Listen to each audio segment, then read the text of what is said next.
They're willing to accept the subjugation because it doesn't force them to challenge the idea that there's someone out there that knows. Because that's the advantage of having your father as a judge, right? Because he knows. Well, what if he doesn't? What if no one knows any better than you? Well, that's a rough thing. You're not an adult, right? That's really technically the point of realization of adulthood, is that no one actually knows what you should do more than you do. I mean, it's a horrible realization, because what the hell do you know?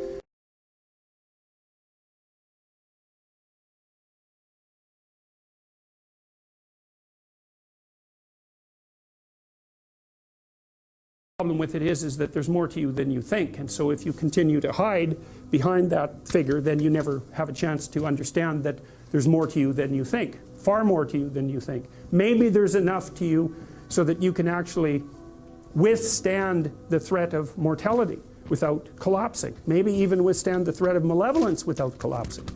Who knows? It's certainly possible. And it's not an abstract question. It's exactly the sort of question that you address in the psychotherapeutic process. It's always the question that you address. And the answer is often in the affirmative, because people can get unbelievably tough. And you know that because people work in emergency wards in hospitals, right? Or they work in palliative care wards, or they work as mortuary.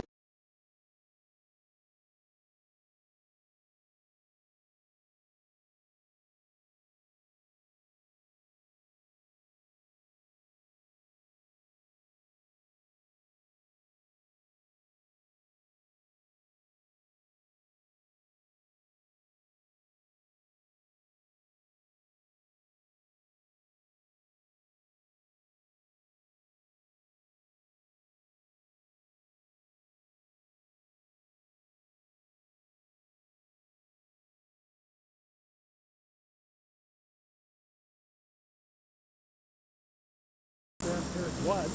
It's like, you know, and you're not as smart as you could be, and you have a sick relative, and you have your own physical problems, and it's like, frankly, you're a mess. And you're oppressed in every possible way, including your ancestry and your biology. The entire, it's like, you know, and you're not as smart as you're required to produce. You have victimized you with all your individual pathological problems. Like, you're oppressed in every possible way. Okay, but the problem is, it is true. Victimized with all your individual pathological problems. Like, you're oppressed in every possible way. Okay, but the problem is, it is true. Victimized with all your individual pathological problems.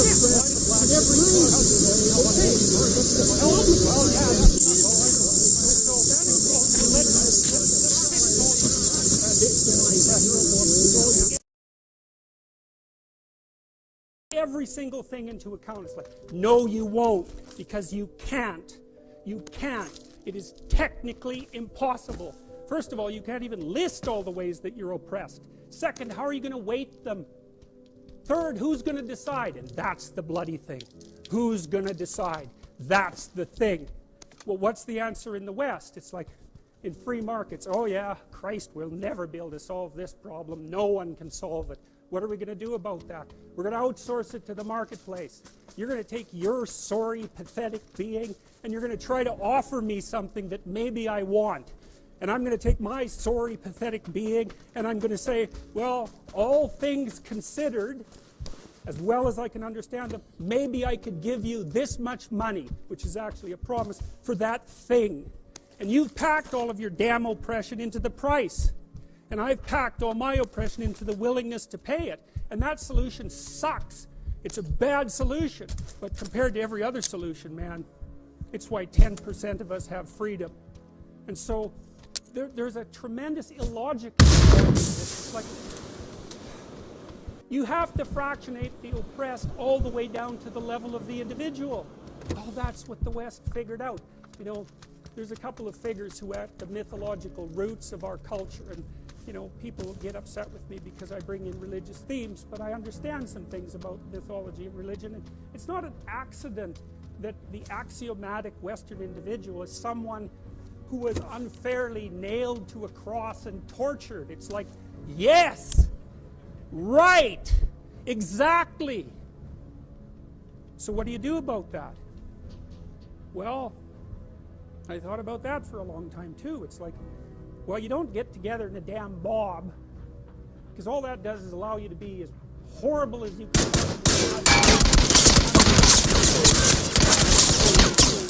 So how about we don't do that? Well, there's a deep idea in the West too. It's like, pick up your damn suffering and bear it, and try to be a good person so you don't make it worse.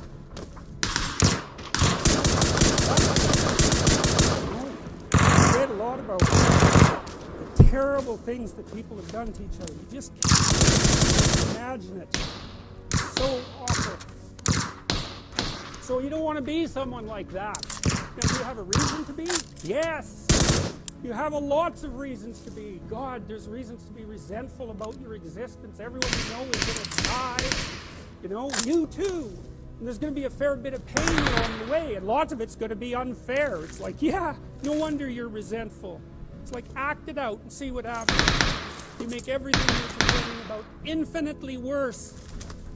There's this idea that hell is a bottomless pit, and that's because no matter how bad it is, some stupid son of a bitch like you could figure out a way to make it a lot worse. So you think, well, what do you do about that? Well, you accept it. Life is suffering. That's what the religious people have always said. Life is suffering. Yes. Well, who wants to admit that? Well, think about it. Well, so what do you do in the face of this suffering? Try to reduce it.